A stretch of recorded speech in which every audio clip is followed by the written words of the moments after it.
또 주의 말씀을 묵상합니다. 읽고 듣고 깨닫는 지혜가 우리 속에 있게 하시고 이 말씀으로 인해서 즐거워하며 이 말씀을 묵상함으로 하나님이 주신 은혜 가운데 깊이 들어가는 주의 백성 다 되게 허락하여 주소서. 예수 그리스도의 이름으로 감사하며 기도합니다. 아멘. 한 시장에 이제 사과를 파는 젊은 상인과 아주 나이가 지긋하게 드신 상인이 사과를 파는데, 이 나이가 지긋하게 드신 분은 사과를 아주 좋은 것만 팔아요. 정말 상품성 있고 맛 좋은. 그런데 이제 상품성도 있고 맛도 좋다 보니까 가격이 비싸고, 그 옆에 젊은 상인이 있는데 그 젊은 상인은 아주 얍삭하게 이제 흠집 있고 벌레가 먹은 데는 감추고 그다음에 물을 묻혀서 사과가 아주 싱싱한 것처럼 보이게 합니다. 이 젊은 상인은 아주 상술이 좋아서 그 사과를 쉽게, 자기가 가져오는 것이 많았음에도 불구하고 쉽게 다 팔았는데, 이 나이 드신 상인은 이제 값도 비싸고 하는 통에 다 팔지는 못했습니다. 저녁 해가 이제 뉘엿뉘엿 지게 되니까 이 젊은 상인도 그 자기 이제 자판을 걷고, 늙은 상인도 그 자판을 걷고, 그리고 배를 타고 건너 마을로 가면 거기 이제 과수원 있고 하는 건데, 두 이제 젊은 상인, 나이 드신 상인은 이제 배를 타고 건너가게 됩니다. 그런데 이제 이 나이 드신 상인은 사과를 다 못 팔아서 사과 두 알, 배싹하고 사과 두 알을 그 이제 뱃사공에 주면서, 내가 농사진 건데 드시오 하니까 그 뱃사공이 아유 어르신 상만 주셔도 됩니다 하고 이제 그 사과를 물렸지만, 이 나이 드신 분이 이제 그래도 내 정성인이 받으시오 하고 사과 두 알을 그 뱃사공에게 주었습니다.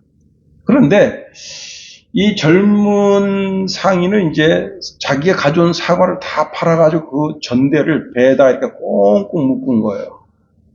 물론 늙은 상인도 그 전대를 배에다가 이렇게 해서 안에다 꽁꽁 묶었는데, 문제는 뭐냐면 큰 파도가 오면서 그러면 배가 기우뚱대면서 가라앉게 됐습니다.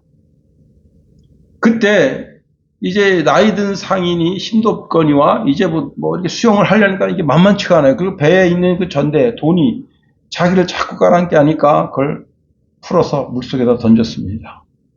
젊은 상인이 그걸 보면서 자기 배에도 이제 사과를 많이 팔았잖아요. 많이 팔아서 그 전대에 돈이 많단 말이에요.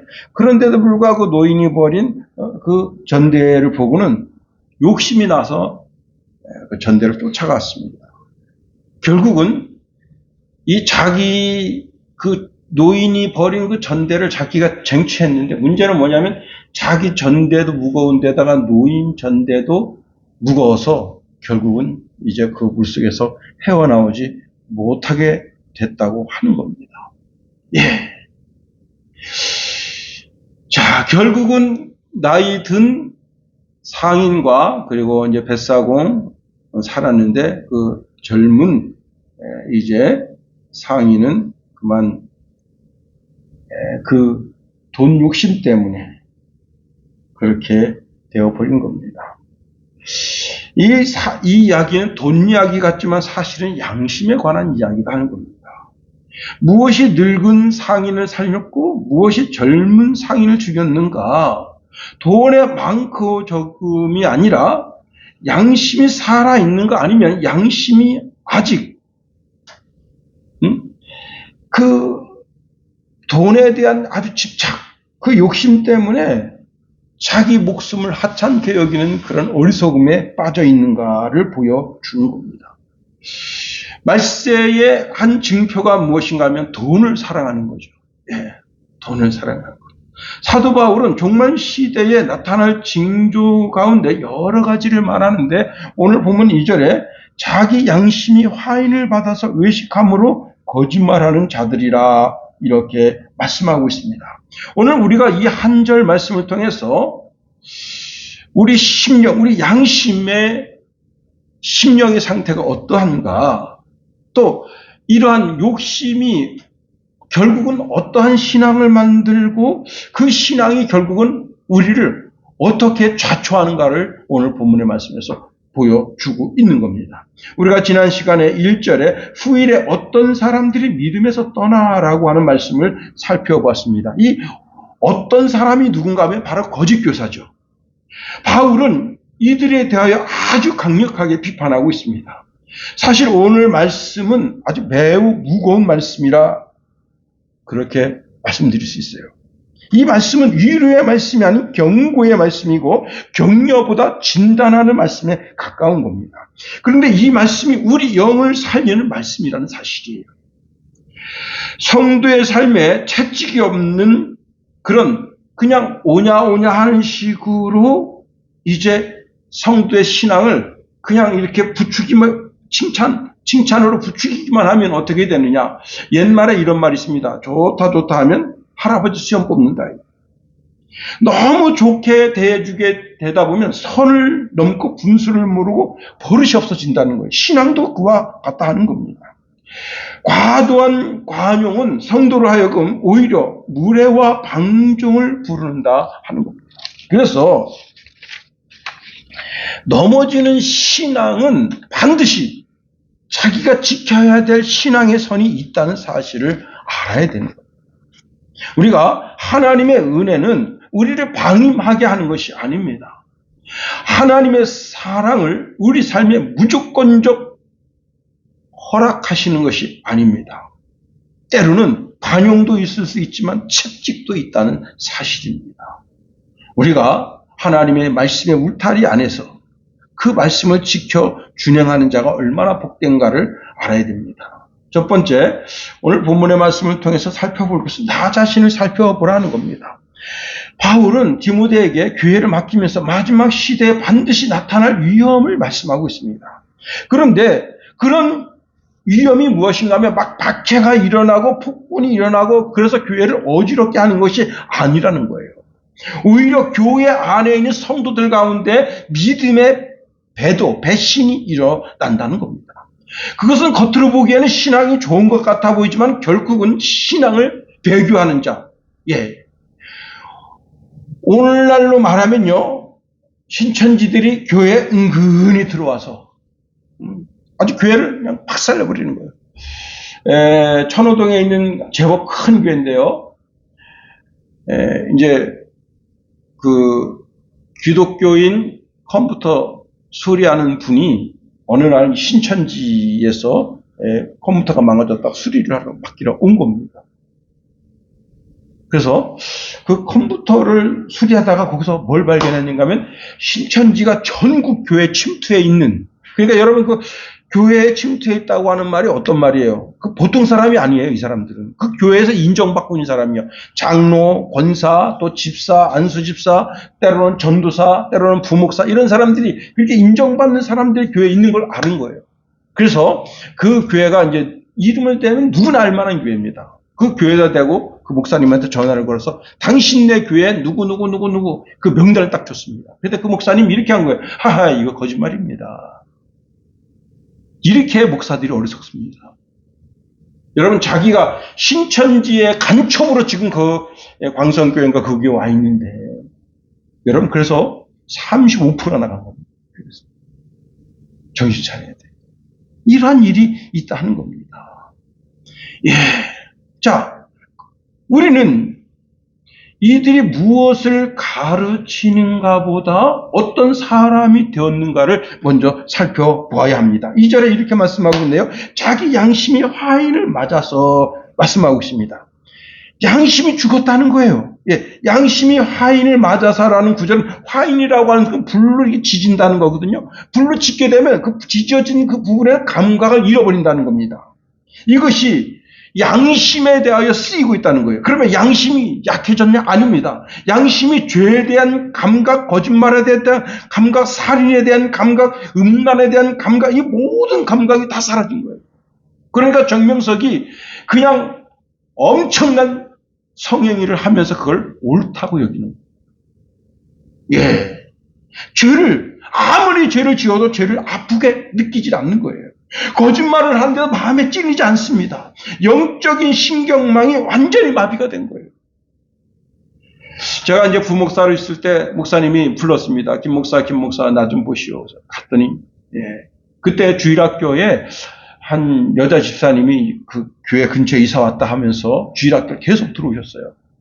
그래서 여러분, 주일학교가 아침 이제 9시에 예배했지만은 사실 8시 반에까지 막 교사들이 와야 되는 거예요. 그런데 이분은 그 전에 와서 막 교회에서 막 청소를 해놓고 주부를 애들한테 놀아주고 그래서 이 믿음이 너무 좋잖아요.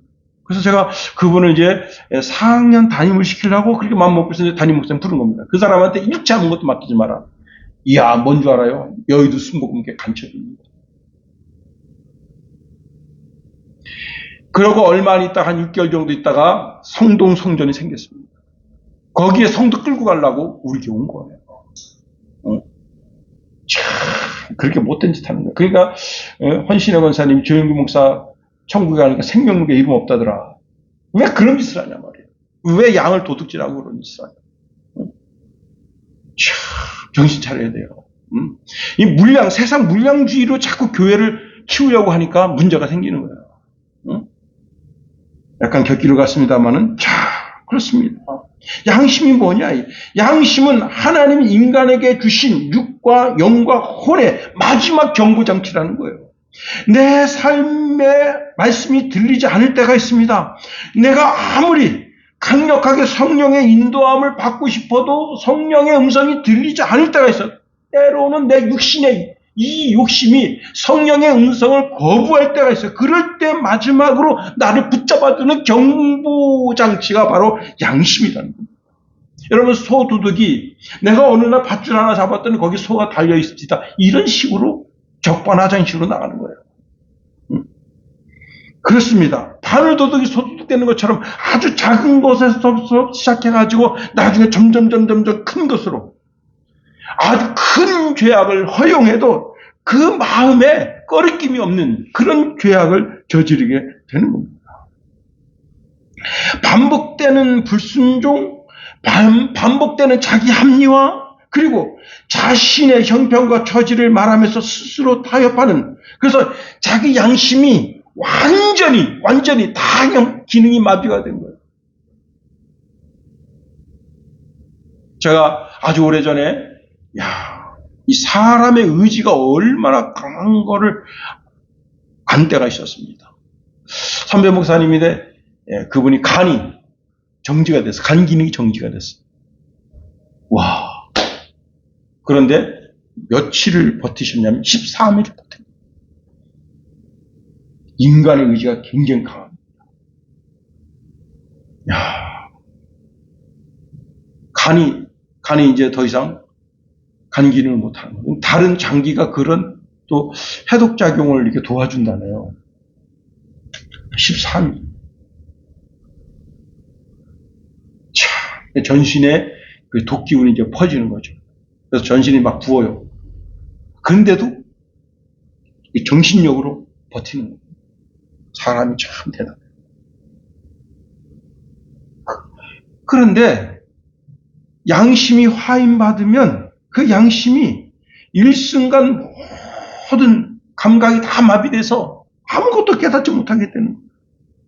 그런데요, 양심이 한 방에 그렇게 마비가 되는 게 아니에요. 조금씩 전조증상이 있는 거예요. 조금씩. 자, 처음에는 죄를 지으면요, 마음이 매우 아파요. 불편합니다. 그런데 나중에는 그걸 애써 무시하게 되고요. 그리고 상황과 환경이 죄를 지을 수밖에 없는 상황이라고 자기 합리화를 합니다. 그리고 맨 마지막에는 자기가 지은 죄에 대한 정당화를 선언합니다. 결국은 죄를 짓는 것에 아주 용맹하게, 그리고 이 죄를 짓는 삶이 멋진 삶이라고 자기 자신을 과시하게 됩니다.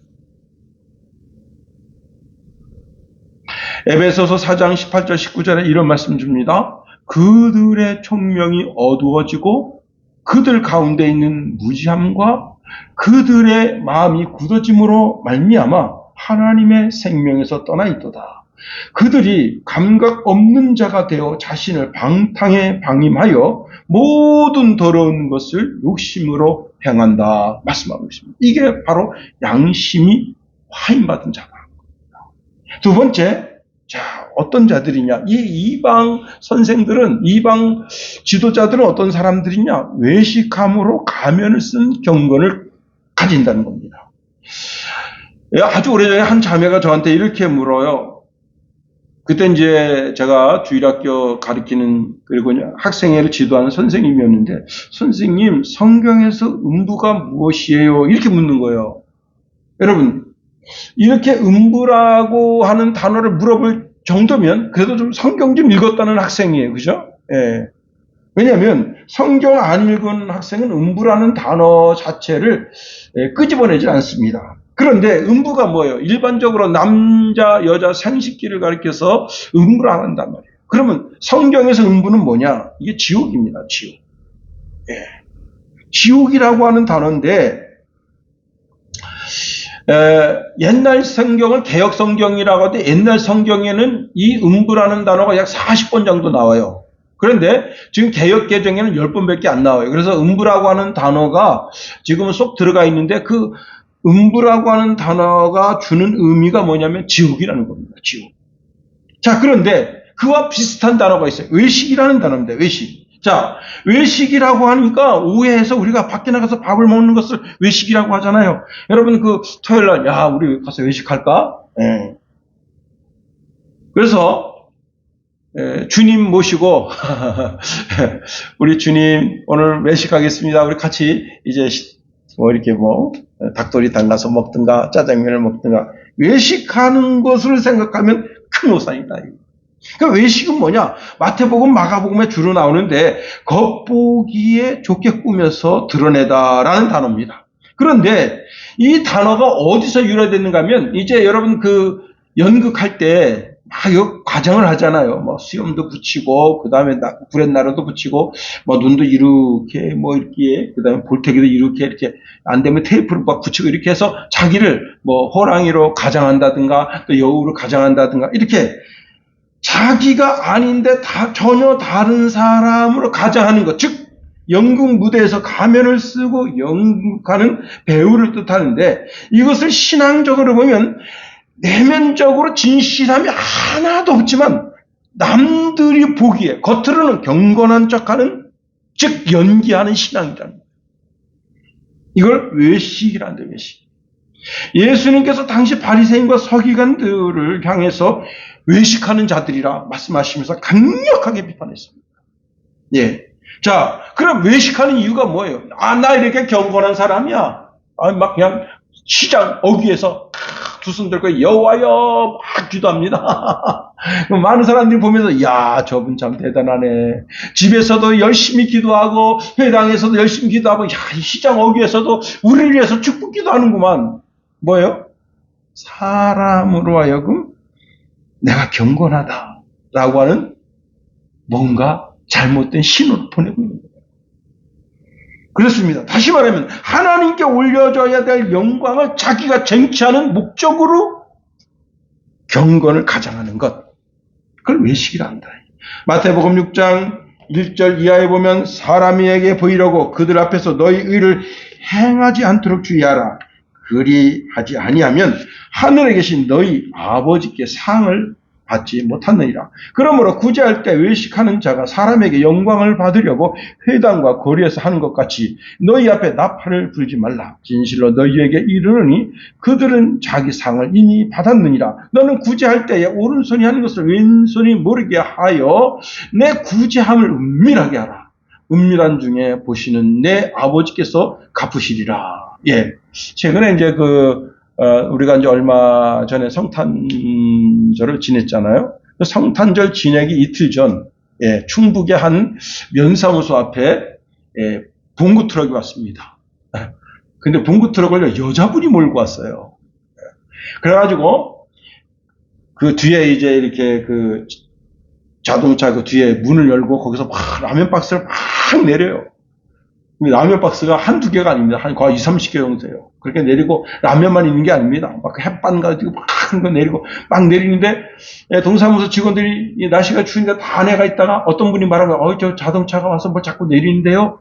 얘기하니까 직원이 이제 막 나온 거예요. 근데 그 여자 직원이 탁 내리고는 그리고 자동차 시장 막 도망가 버린 거예요.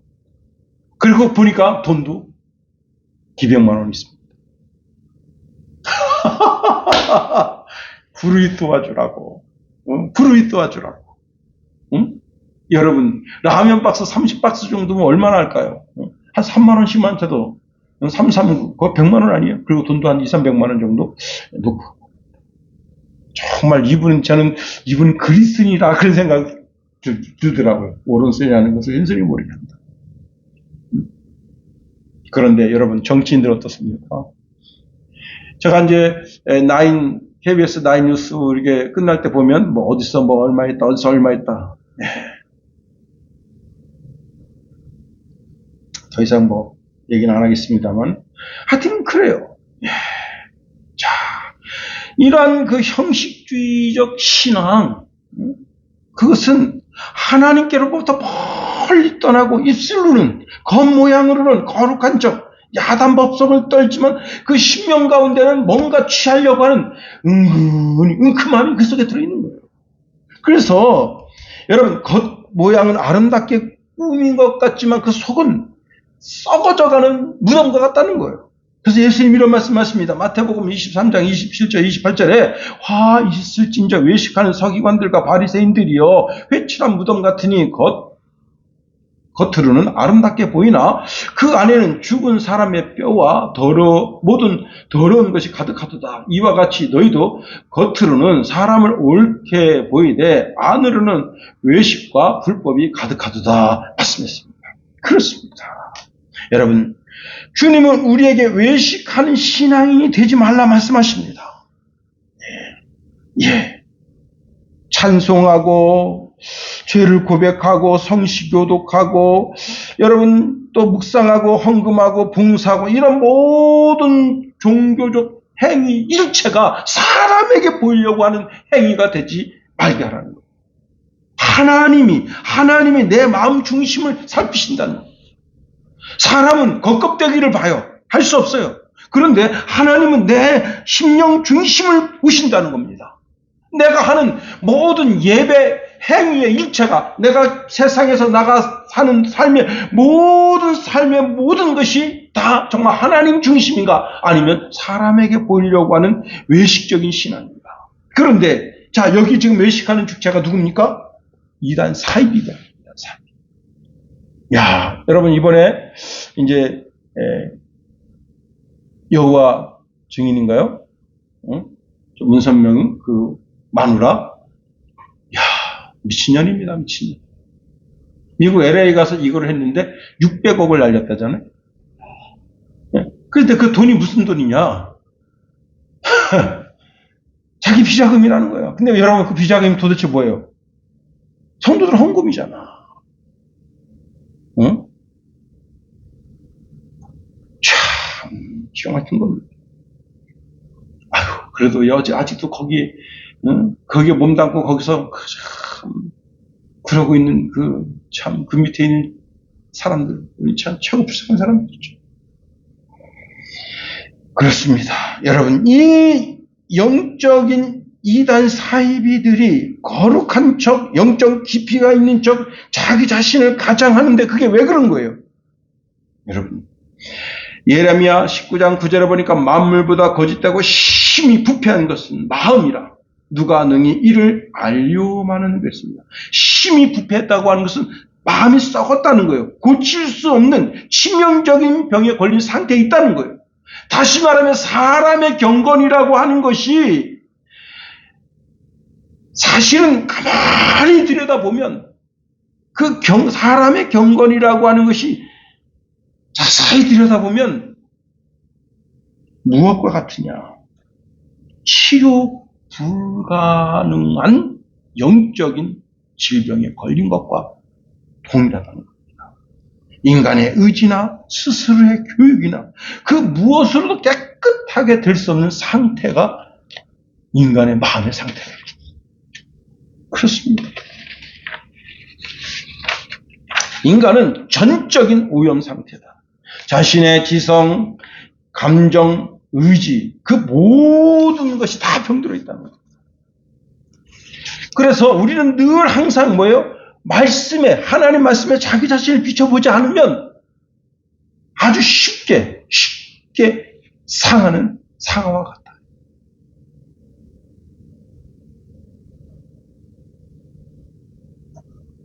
사실 이단자들이 더 두려운 것이 아니라 내 심령이 그렇게 무뎌질까 봐 나 자신을 늘 살펴야 됩니다.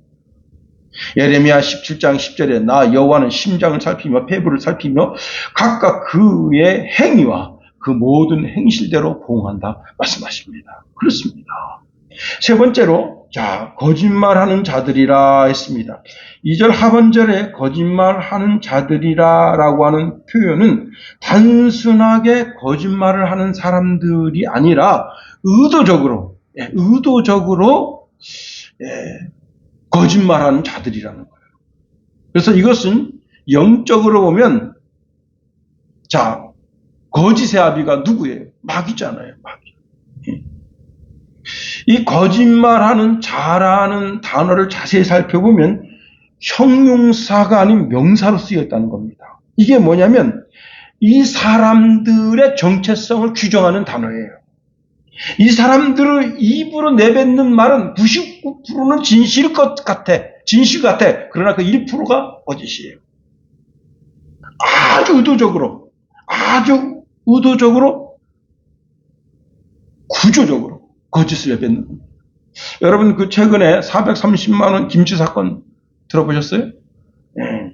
전북 전주의 한 뷔페 식당에 밥을 먹으러 온 A씨가 있습니다. 이 사람은 일주일에 2번씩, 3번씩 와서 밥을 먹어요. 정확하게 계산을 하고 왔는데 그렇게 한 6개월 정도 그 식당 왔다 갔다 했습니다. 그런데 어느 날 그 식당에서 굴 있잖아요. 굴김치를 내놨는데 너무 맛있는 거야. 이분이 극찬하면서 김치를 한 100포기 정도 담가주면 우리가 돈을 드리겠습니다. 한 300만 원이면 되겠습니까?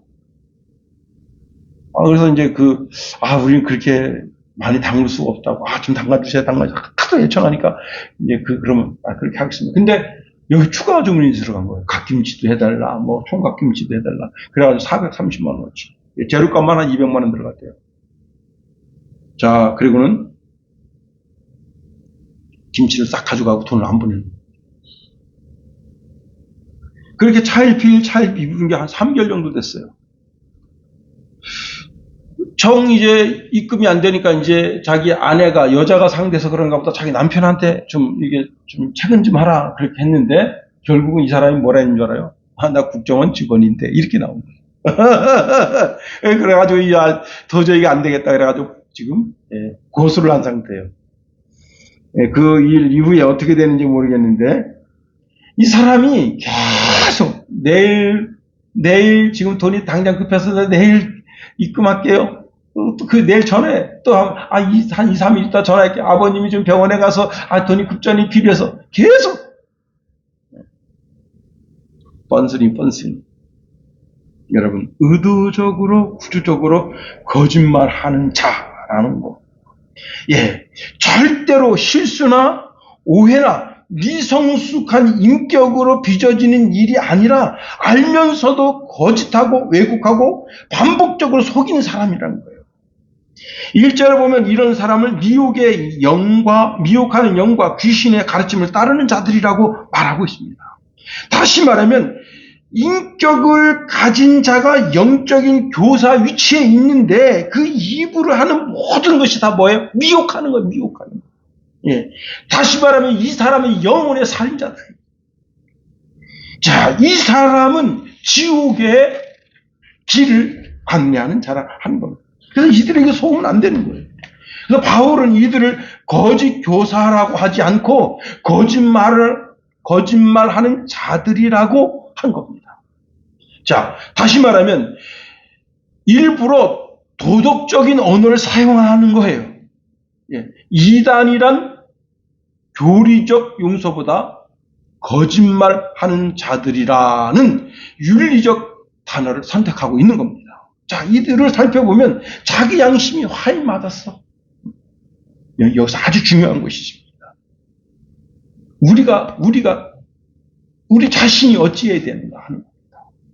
여러분, 우리가 주의해야 될 것은 과연 성경이 그러한가 그렇지 아니한가. 성경을 늘 상고해야 되는 거예요. 사도행전 17장 11절에 보면 베레아에 있는 사람들은 데살로니가에 있는 사람들보다 더 너그러워서 간절한 마음으로 말씀을 받고 이것이 그러한가 하여 날마다 성경을 상고함으로 날마다 성경을 묵상해야 되는 거예요. 우리 모두는 성경을 가지고 있습니다. 그리고요, 정말 귀중한 것은 좋은 교회를 선택해야 돼요. 좋은 교회. 영적인 선생들이 강대상에서 거짓말을 하면요, 처음에는 이상하게 들리는데 여러분, 이상하면 진짜 이상한 겁니다. 그렇습니다. 이상한 걸 가르치는데 거기서 새로운 진리인가 보다 하고 아멘 하면 그거 어떻게 되느냐. 제가 옛날에도 한번 말씀드린 적이 있는 우리 리언 후배가 남산 자락에 있는 율법을 강조하는 교회로 갔어요. 율법을. 그래서 여기는 예배를 토요일날 드려요. 좋지. 토요일날 예배 드리고 그 다음 주일날도 교제해라 그래가지고 또 주일날도 예배를 드려요. 근데 주 예배가 토요일날 드리는 예배가 주 예배예요. 그런데 그때 제가 이제 3학년이고 그 전사님 2학년인데 자기가 그 교회에 몸담고 있으면서 그 교회를 계속 비판하는 거예요. 율법적인 걸 그런 건 쭉 얘기하면서. 그런데 그분이 그 교회를 2년 동안 다녔어요. 거기서 이제 교역자로. 그리고 나서 이분이 교회를 개척을 한 거야. 개척을 했는데 그 후배 목사님들이 그 전사님이 이상하다는 거예요. 그 왜 그러냐 왜 그러냐 했더니 그 교회가 완전히 이단이라는 거예요. 나는 그 후에 그 전사님 만나지 않았는데 여러분 그 전사님이 교단에 들어오지 않았습니다. 대신교단에 안 들어왔어요. 그게 뭐예요? 글로 간 거예요. 처음에는 비판했었어. 그런데 이상하면 그 자리에서 박차고 나와야 되는데 박차고 나오지 않고 거기에 계속 젖어들다 보니까 결국은 어떻게 된 거예요? 거기 동화된 거예요. 그 똑같은 교회를 만든 거예요. 요한계시록에 보면 거짓말하는 자들에 대한 하나님의 심판이 있네요. 계시록 21장 8절에 그러나 두려워하는 자들과 믿지 아니하는 자들과 흉악한 자들과 살인자들과 음행하는 자들과 점술가들과 우상 숭배자들과 거짓말하는 모든 자들은 불과 유황으로 타는 못에 던져지리니 이것이 둘째 사망이라. 거짓말하는 자들은 단순히 거짓말이 실수가 아닙니다. 그 말로 하나님의 진리를 대적하는 삶을 사는 거예요. 오늘 본문 거짓말하는 자들, 이 거짓말하는 자들은 거짓말하는 사람이 아니라 거짓으로 살아가는 자들이라는 거예요. 말뿐만 아니라 삶 자체가 그렇다는 거예요. 진리를 몰라서 그러는 게 아닙니다. 의도적으로 양심이 화임 받아서 자기 자신의 삶을 마치 경건한 척 이렇게 외식하면서 그 입으로 내뱉는 모든 말은 다 거짓말. 여러분, 이제 말씀을 마칩니다. 에덴 동산의 아담과 하와를 무엇으로 무너뜨렸습니까? 거짓말.